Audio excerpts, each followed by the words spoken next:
السلام عليكم شباب. سامحوني المدة هذه كلها عشاني ما هبطتش فيديو جدد. كنت مريض وعندي سخانة علاش ما هبطتش الفيديو جدد تاعي، فهمتني شو ولا. اليوم جيت باش نحكي لكم موضوع مهم ياسر. باش نحكي لكم على ملك الانستغرام التونسي، قاهر البنات، ذو الرأس المعوج، روان البدوي ما نسواش على ذلك.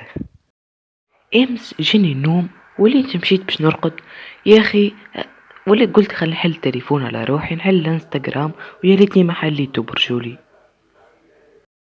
مش يجي نكتب على العباد باش تنتي ليه انا ما حاجتي بنعجب حتى انسان، وديجا نقول راني ما نحب نعجب حتى انسان، بالعكس انا عندي كي يكرهني خير اللي يحبني، خاطر من الحقيقه انا متميز في حياتي، نخدم ونولي كل واحد مانيش سنه في عبد يحبني عمره 14 سنه ولا ما عمل شيء في حياته. صميمتك برا شوف شكون يسكت وهذا عليا، تبين راك تكذب باين من غير ما تحاول تبرر. يا حسود يا كذاب، ليه سارق الفكرة اللي كون انسان باهي ومتقي كيفي تو ربي راك.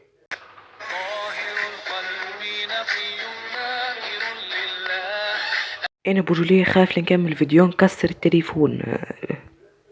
دونك انا نحكي في الحقيقه، يسالوني اكثر وحده هي عملت بوليميك الفيديو، تعرف اسكو تنجم تعرس مطلقه؟ قلت ليه معناها ما نجمش عرس مطلقه. لا هو من حقه. اي هو حر نعم حق تعرف خاطر تحب ولا تكره عليه، انت كي باش تبدا عندك صغير وتربي ويكبر وكل شيء باش يجيب لك مراه مطلقه باش تقولوا ليه ولا شكون؟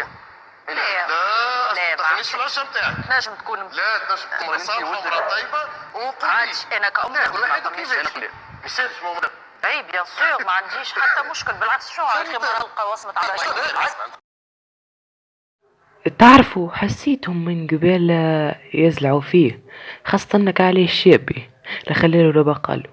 تو انا ما فهمتش تو عقدته مع انسان مطلقين. لا انا لو اعرف اقولك،